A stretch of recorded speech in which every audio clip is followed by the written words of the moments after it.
Hello എല്ലാവർക്കും നമസ്കാരം. പുതിയൊരു വീഡിയോയിലേക്ക് സ്വാഗതം. നമുക്കിന്ന് ഈ വീഡിയോയിലൂടെ banking sector reforms in India എന്താണെന്ന് മനസ്സിലാക്കാം. ഫൈനാൻഷ്യൽ സെക്ടർ റീഫോംസിനെ പറ്റി ഓൾറെഡി ഞാനൊരു വീഡിയോ ഇട്ടിട്ടുണ്ട്. അത് കണ്ടില്ലാത്തവർക്ക് ലിങ്ക് ഇവിടെ ഇട്ടേക്കാം. അത് ക്ലിക്ക് ചെയ്താൽ ആ വീഡിയോ കാണാവുന്നതാണ്. അതിൽ ഇതിൻ്റെ ബേസിക് കാര്യങ്ങളൊക്കെ പറയുന്നുണ്ട്. ഓക്കെ, നമുക്ക് ഇതിനെക്കുറിച്ച് വിശദമായിട്ട് മനസ്സിലാക്കാം. വീഡിയോയിലേക്ക് കിടക്കാം. Banking sector reforms in India. ആദ്യം തന്നെ നമുക്ക് ഇന്ത്യ ആ ബാങ്കിങ് സെക്ടർ റിഫോംസ് നടപ്പിലാക്കാൻ ഇടയാക്കിയ ആ സന്ദർഭം നോക്കാം. 1991 മുമ്പ് വരെ നമുക്കറിയാം ഈ ന്യൂ എക്കണോമിക് പോളിസി നടപ്പിലാക്കിയത് 1991 അതിന് മുമ്പ് വരെ ഇന്ത്യ ഹൈലി റെഗുലേറ്റഡ് ആയിട്ടുള്ള ഒരു നാഷണലൈസ്ഡ് ആയിട്ടുള്ള ബാങ്കിങ് സിസ്റ്റം, അത് പ്രൈവറ്റ് ബാങ്ക് ഒന്നും അന്നില്ല, ആണ് അതിന് മുമ്പ് വരെ ഫോളോ ചെയ്യുന്നത്. Banks based interest rate controls, direct lending, അതായത് ഇൻട്രസ്റ്റ് റേറ്റ് നിയന്ത്രണം, പിന്നെ ഡയറക്റ്റ് ലെൻഡിങ്, അതായത് കടം കൊടുക്കുന്നത്, വായ്പ കൊടുക്കുന്നതൊക്കെ ഇത് ഗവൺമെന്റ് കൺട്രോളിലായിരുന്നു. പിന്നെ കോമ്പറ്റീഷൻ കുറവായിരുന്നു, പ്രൈവറ്റ് ബാങ്കുകൾ തമ്മിൽ മത്സരമൊന്നുമില്ല. ഓക്കെ, ബാങ്ക് സെക്ടർ എന്ന് വെച്ചാൽ വളരെ പരിതാപകരമായിട്ടുള്ള അവസ്ഥയായിരുന്നു ഈ 1991 മുമ്പ് വരെ. The sector suffered from low profitability, അതായത് ഈ ബാങ്ക് സെക്ടറിൽ നിന്ന് ഇന്ത്യക്ക് വലിയ പ്രോഫിറ്റ് ഒന്നും കിട്ടിയിരുന്നില്ല. ഹൈ നോൺ പെർഫോമിംഗ് അസറ്റ്സ് ഉണ്ടായിരുന്നു, ഒരുപാട് പെർഫോം ചെയ്യാത്ത കുറച്ച് അസറ്റുകൾ NPS ഉണ്ടായിരുന്നു. ബാങ്കിന് എഫിഷ്യൻസി കുറവായിരുന്നു. പിന്നെ അത് മാത്രമല്ല, India faced a severe balance of payment crisis in 1991. 1991 ഒരുപാട് ബാലൻസ് ഓഫ് പേയ്മെന്റ് ക്രൈസിസ്, ഒരുപാട് ഇമ്പോർട്ടുകൾ ഇന്ത്യക്ക് ചെയ്യേണ്ടി വന്നില്ലേ. അപ്പോഴത്തേക്കും എന്താണ്, ഒരുപാട് ഇമ്പോർട്ട് കൂടുതലും എക്സ്പോർട്ട് വളരെ തീരെ കുറവാകുമ്പോഴത്തേക്ക് ഒരുപാട് ബാലൻസ് ഓഫ് പേയ്മെന്റ് ക്രൈസിസ് അന്നുണ്ടായി. അപ്പോൾ ടു റിവൈവ് ദ എക്കോണമി, ഈ എക്കോണമിയെ, ഇങ്ങനെ കിടക്കുന്ന എക്കോണമിയെ തിരിച്ചു കൊണ്ടുവരുന്നതിന് വേണ്ടിയിട്ടാണ് ഇന്ത്യ അഡോപ്റ്റഡ് എക്കണോമിക് ലിബറലൈസേഷൻ, അതായത് സാമ്പത്തികമായിട്ടുള്ള ഒരു ലിബറലൈസ് ചെയ്യുക, അതായത് പ്രൈവറ്റ് സെക്ടർ ബാങ്കിനോട് ബാങ്കിങ് മേഖലയിൽ ഓപ്പറേറ്റ് ചെയ്യാൻ അവസരം കൊടുക്കുക, ഈ NEPയുടെ ഭാഗമായിട്ട്, ന്യൂ എക്കണോമിക് പോളിസിയുടെ ഭാഗമായിട്ട്. അതാണ് ഈ സന്ദർഭത്തിലാണ് ഈ ഫൈനാൻഷ്യൽ സെക്ടർ റീഫോംസ്, ബാങ്കിങ് ഉൾപ്പെടെയുള്ള സെക്ടർ റീഫോംസ് വന്നത്. നമ്മുടെ ബാങ്കിങ് സെക്ടർ മോഡേണൈസ് ചെയ്താലേ പറ്റത്തുള്ളൂ, മോഡേണൈസ് ചെയ്താലേ നിവൃത്തിയുള്ളൂ എന്നൊരു അവസ്ഥയിലെത്തി. ഓക്കെ, എന്തിനാണ് നമ്മുടെ ലിബറലൈസ്ഡ് ആയിട്ടുള്ള എക്കോണമി സപ്പോർട്ട് ചെയ്യണമെന്നുണ്ടെങ്കിൽ ബാങ്ക് സെക്ടർ ഈ പഴഞ്ചൻ സിസ്റ്റം കൊണ്ടിരുന്നാൽ പോരാ. അപ്പോൾ അങ്ങനെ ഒരു അവസ്ഥയിൽ എത്തിയപ്പോഴാണ് ഇത് ചെയ്തത്. Hence banking reforms became A crucial part of overall financial sector reforms. അപ്പം ഈ മൊത്തത്തിലുള്ള ഫൈനാൻഷ്യൽ സെക്ടർ റിഫോംസിന്റെ ഏറ്റവും പ്രധാനപ്പെട്ട ഭാഗമായിട്ട് മാറി നമ്മുടെ ബാങ്കിങ് സെക്ടർ റിഫോംസ് എന്ന് പറയുന്നത്. ഓക്കെ, ഇനി നമുക്ക് need for banking sector reforms എന്തൊക്കെയാണെന്ന് നോക്കാം. അത് എന്തിനു വേണ്ടിയാണ് ഈ ബാങ്ക് സെക്ടർ റിഫോം ചെയ്തത്? അത് low profitability and efficiency of banks. ഞാൻ നേരത്തെ പറഞ്ഞ പോലെ എഫിഷ്യൻസിയും പ്രോഫിറ്റബിലിറ്റി കുറവായിരുന്നു. പിന്നെ നോൺ പെർഫോമിംഗ് അസറ്റ്സ് ഒരുപാട് ഉണ്ടായിരുന്നു, അത് ബാഡ് ലോൺസ് എന്ന് പറയും. അതായത് ലോൺ കൊടുത്തിട്ട് അതിന് പ്രൊഡക്റ്റീവ് ആയിട്ടുള്ള പർപ്പസിനോട് ഉപയോഗിക്കാതെ കിടക്കുന്ന അസറ്റ്സ്. പിന്നെ വീക്ക് ക്യാപിറ്റൽ ബേസ് ഉണ്ടായിരുന്നു, അതായത് ക്യാപിറ്റൽ ഇൻവെസ്റ്റ്മെന്റ് കുറവായിരുന്നു. അതിന്റെ പുവർ അസറ്റ് ക്വാളിറ്റി ഉണ്ടായിരുന്നു, അതായത് ആൾക്കാർക്ക് ലോൺ കൊടുക്കാനൊന്നും പൈസ ഇല്ലാത്തൊരവസ്ഥ. Lack of competition and innovation, പുതിയ ബാങ്കിങ് മേഖലയിൽ കണ്ടെത്തലുകൾ, പുതിയ ഇന്നോവേഷൻ, ഏതൊക്കെ രീതിയിലുള്ള പലിശ, എങ്ങനെയൊക്കെ പലിശയ്ക്ക് ലോൺ കൊടുത്താൽ ആൾക്കാർക്ക് ഉപകാരപ്രദമാകും, അങ്ങനെയുള്ള ഇന്നോവേഷൻ ഇല്ല, കോമ്പറ്റീഷൻ ഇല്ല. Government interference in credit allocation, അതായത് ഒരു വായ്പ കൊടുക്കുമ്പോഴത്തേക്ക് നേരിട്ട് ഗവൺമെന്റ് ഇടപെട്ടാണ് കൊടുക്കണോ വേണ്ടത് തീരുമാനിക്കുന്നത്. ഓക്കെ, ഒരു കോമ്പറ്റീഷൻ ഒന്നും അവിടെ വരുന്നില്ല. Need to integrate with global financial system, അതായത് ഗ്ലോബലി ആയിട്ടുള്ള ഒരു ഫൈനാൻഷ്യൽ സിസ്റ്റം ഉണ്ടല്ലോ, അതുമായിട്ട് ഇന്റഗ്രേറ്റ് ചെയ്യണ്ടേ. ഒരു പൊട്ടക്കിണറ്റി കിടക്കുന്ന പോലെ കിടന്നാൽ പോരാ, അതായത് വേൾഡുമായിട്ട് കണക്ട് ചെയ്യുന്നതിന് ഈ ബാങ്കിങ് സിസ്റ്റത്തിലൂടെ മാത്രമേ സാധിക്കത്തുള്ളൂ. അപ്പോൾ അതൊരു റീസൺ ആണ്. Support for economic growth and private investment, അതായത് സ്വകാര്യ നിക്ഷേപങ്ങൾ പ്രോത്സാഹിപ്പിക്കുന്നതിന് വേണ്ടിയിട്ട്, സാമ്പത്തിക വളർച്ചയ്ക്ക് വേണ്ടിയിട്ട്, ഇതിനൊക്കെ വേണ്ടിയിട്ടാണ് ഈ ബാങ്കിങ് സെക്ടർ റിഫോം ചെയ്തത്.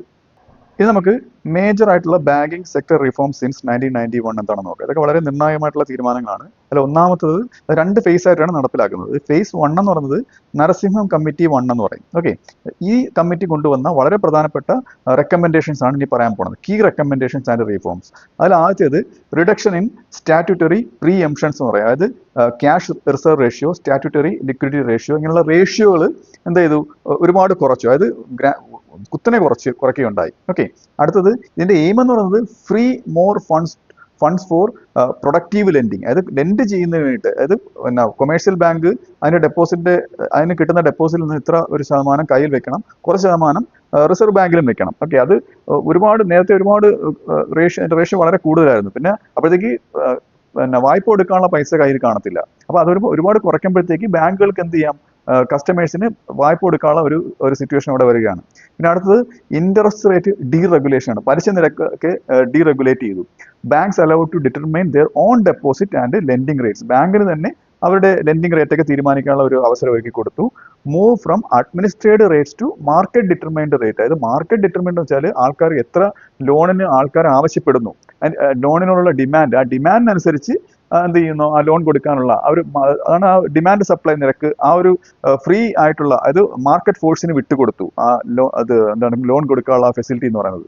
അടുത്തെന്ന് പറയുന്നത് പ്രുഡൻഷ്യൽ നോംസ് ഇൻട്രൊഡ്യൂസ്ഡ്, അതായത് കുറച്ച് പ്രൊഡൻഷ്യൽ ആയിട്ടുള്ള ചില തീരുമാനങ്ങൾ കൊണ്ടുവന്നു. അത് ഇൻകം റെക്കഗ്നിഷൻ, ഒരു ബാങ്കിന്റെ കിട്ടുന്ന വരുമാനം, ഓക്കെ, പിന്നെ അസറ്റ് ക്ലാസിഫിക്കേഷൻ, ഏതൊക്കെ രീതിയിൽ ബാങ്കിന്റെ അസറ്റ് ക്ലാസിഫൈ ചെയ്യാന്നുള്ളത്, പ്രൊവിഷനിങ്, ലോൺ കൊടുക്കുന്നത്, ആൻഡ് ക്യാപിറ്റൽ ആഡിക്വസി നോംസ്, ഇങ്ങനെയുള്ള കുറച്ച് നോംസ് കൊണ്ടുവന്നു.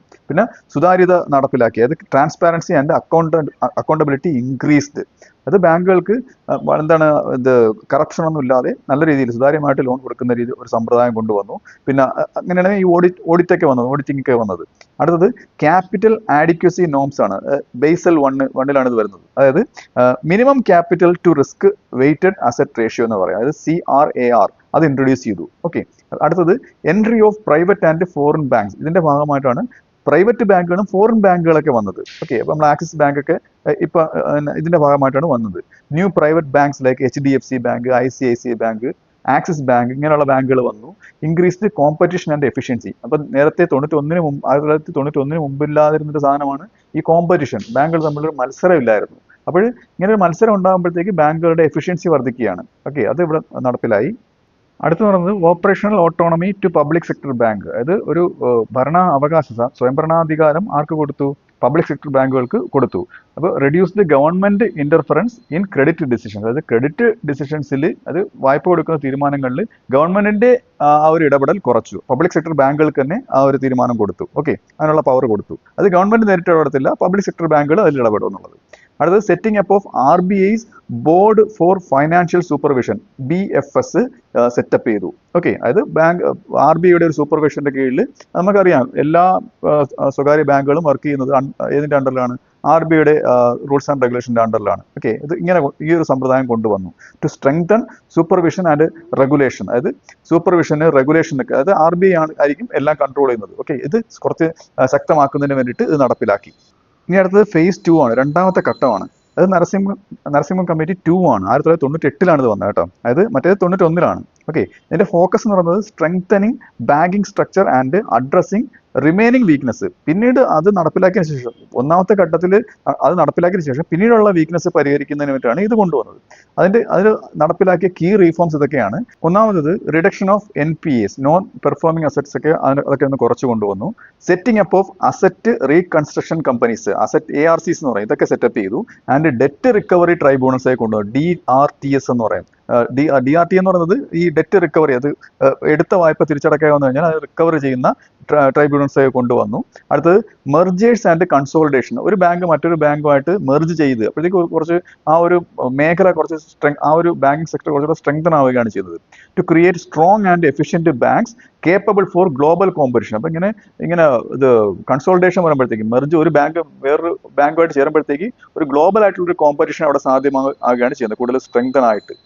അടുത്തത് പറയുന്നത് ക്യാപിറ്റൽ ആഡിക്വസി നോംസ് ആണ്. ബേസൽ 2 ഇത് വരുന്നത്. അതായത് further strengthening of risk management കുറച്ചുകൂടെ സ്ട്രെങ്തൻ ചെയ്യുന്നതിന് വേണ്ടിയിട്ടും ക്യാപിറ്റൽ സ്റ്റാൻഡേർഡ് ഒക്കെ കൂടുതൽ സ്ട്രെങ്തൻ ചെയ്യുന്നതിന് വേണ്ടിയിട്ടാണ് ഇത് കൊണ്ടുവന്നത്. കൂടുതൽ അതായത് ക്യാപിറ്റൽ സ്റ്റാൻഡേർഡ് എന്ന് വെച്ചാൽ ഇപ്പം വായ്പ എടുക്കാനായിട്ട് ഫണ്ട് കുറവാണെന്നുണ്ടെങ്കിൽ കൂടുതൽ ഫണ്ടുകൾ എത്തിക്കുക എന്നുള്ള രീതി. അടുത്തത് ഇംപ്രൂവിങ് കോർപ്പറേറ്റ് ഗവേണൻസ് ഇംപ്രൂവ് ചെയ്യുക, അതായത് greater accountability of bank management and boards, അതായത് ബാങ്ക് മാനേജ്മെന്റിന് കൂടുതൽ വിശ്വാസത വേണ്ടേ, അതായത് നല്ല കൺസ്യൂമേഴ്സ് വിശ്വസിച്ച് ബാങ്ക് പൈസ ഡെപ്പോസിറ്റ് ചെയ്യുകയും വായ്പ എടുക്കുകയും ചെയ്യത്തുള്ളൂ. ഓക്കെ, അപ്പോൾ അത് ഇംപ്രൂവ് ചെയ്തു.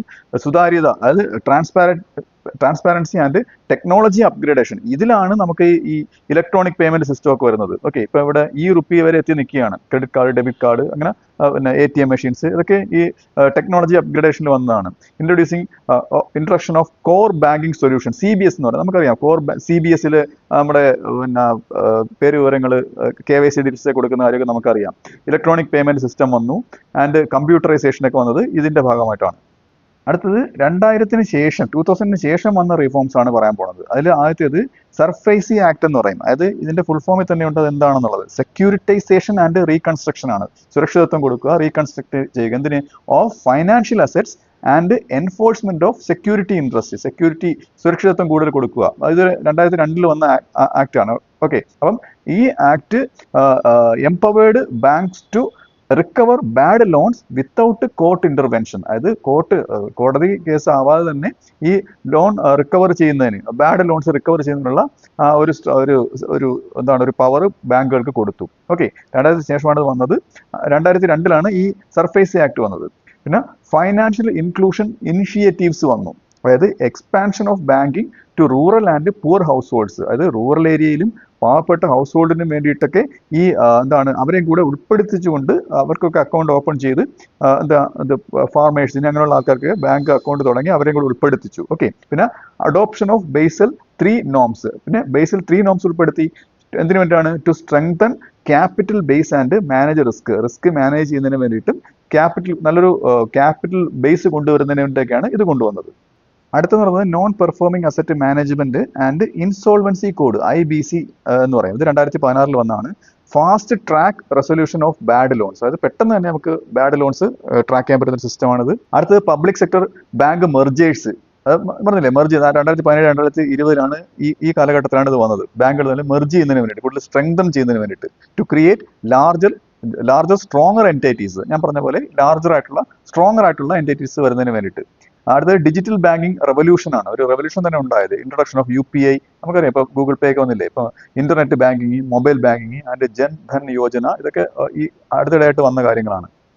ഇനി നമുക്ക് ഈ ബാങ്കിങ് സെക്ടർ റിഫോംസിന്റെ ഫലമായിട്ട് എന്തെങ്കിലും റിസൾട്ട് ഉണ്ടായോ എന്ന് നോക്കാം. തീർച്ചയായിട്ടും നല്ല റിസൾട്ടാണ് ഉണ്ടായത്. ആദ്യത്തേത് ഇൻക്രീസ്ഡ് കോമ്പറ്റീഷൻ ആൻഡ് എഫിഷ്യൻസി. അവർ വിചാരിച്ച പോലെ തന്നെ കോമ്പറ്റീഷൻ ഉണ്ടായി, എഫിഷ്യൻസി ഉണ്ടായി. Improved capital adequacy and profitable ആയിട്ട് ബാങ്കിനെ റൺ ചെയ്യാൻ പറ്റി. ക്യാപിറ്റൽ ആഡ് ചെയ്തു, കൂടുതൽ ആൾക്കാർക്ക് ലോൺ കൊടുക്കാനുള്ള ആ ഒരു ഫെസിലിറ്റി കൊണ്ടുവന്നു, ഒരു കപ്പാസിറ്റി വന്നു. Enhanced customer services and technology use. നേരത്തെ പറഞ്ഞ പോലെ ടെക്നോളജി ഒക്കെ ബാങ്കിങ് സെക്ടർ ഇൻട്രൊഡ്യൂസ് ചെയ്തു. ബെറ്റർ റിസ്ക് മാനേജ്മെന്റ്, ബാങ്ക് പൂട്ടിപ്പോവാതെ അത് നല്ല രീതിയിലുള്ള നടത്തിപ്പിന് ബാങ്കിനെ സഹായിച്ചു. എന്നിട്ടും കുറച്ച് ചലഞ്ചസ് വീണ്ടും അവശേഷിക്കുന്നുണ്ട്. അതിപ്പോൾ ഈ കാലഘട്ടത്തിൽ അവശേഷിക്കുന്നുണ്ട്. NPAs, നോൺ പെർഫോമിംഗ് അസറ്റ്സ് ഉണ്ട്. ഗവേണൻസ് ഇഷ്യൂസ് ഒക്കെ വരുന്നുണ്ട് കേട്ടോ. അത് കറക്റ്റായിട്ട് ബാങ്ക് നടത്തിപ്പിലുള്ള പോരായ്മകളൊക്കെ വരുന്നുണ്ട്. ആൻഡ് റൂറൽ ഔട്ട്റീച്ച് ഗ്യാപ്സ് ഒക്കെ വരുന്നുണ്ട്. കൂടുതൽ റൂറൽ ഏരിയയിൽ, കൂടുതൽ ഗ്രാമീണ പ്രദേശങ്ങളിൽ ബാങ്ക് എത്തുന്നതിനുള്ള ഒരു സാങ്കേതിക പ്രശ്നങ്ങളൊക്കെ നേരിടുന്നുണ്ട്. അപ്പോൾ ഈ വീഡിയോ നിങ്ങൾക്ക് മനസ്സിലാക്കാൻ വിശ്വസിക്കുന്നു. അടുത്ത വീഡിയോയിലെ മറ്റൊരു വിഷയമായി വീണ്ടും കാണാം.